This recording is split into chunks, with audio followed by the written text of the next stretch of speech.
Allez, on passe à la question 3. Calculer la moyenne générale du groupe sur 2 décimales. Allez, on y va. Donc là, ici, on va rajouter un petit commentaire. Donc, calculer la moyenne du groupe sur 2 décimales. Et comment on va afficher ça?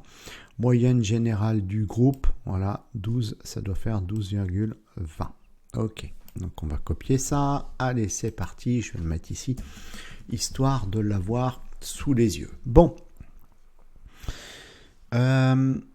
Déjà, il faut qu'on calcule...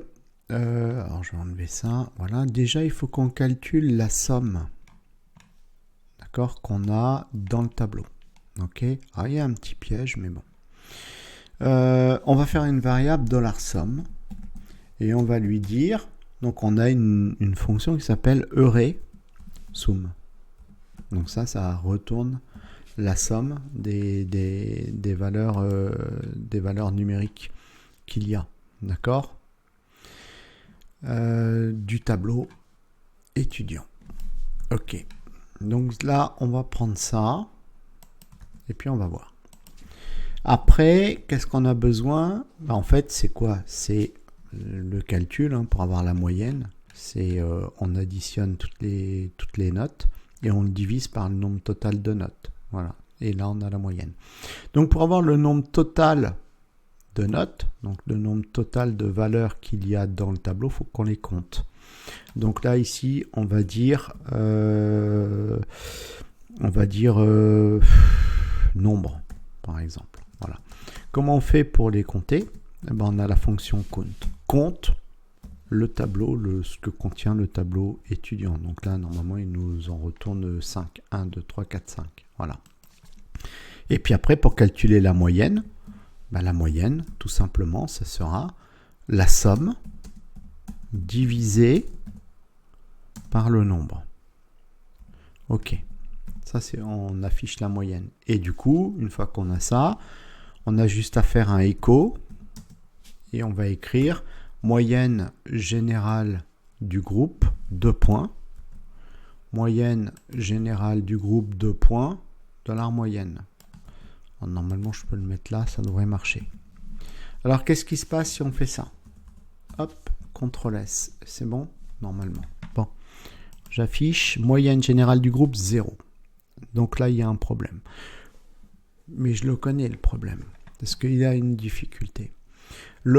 Ça nous envoie...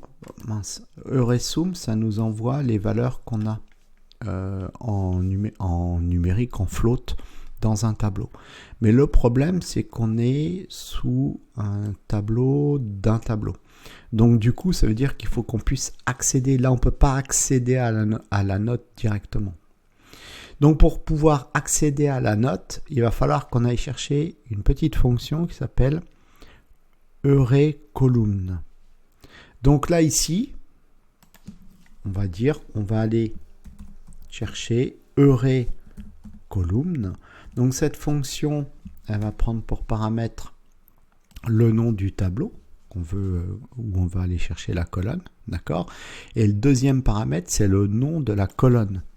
Ok, c'est une chaîne de caractères, donc entre cotes. Quel nom de colonne? Il nous faut ça, ici, la clé note. Voilà. Et là, normalement, ici, ça va le faire. Donc là, si j'appelle la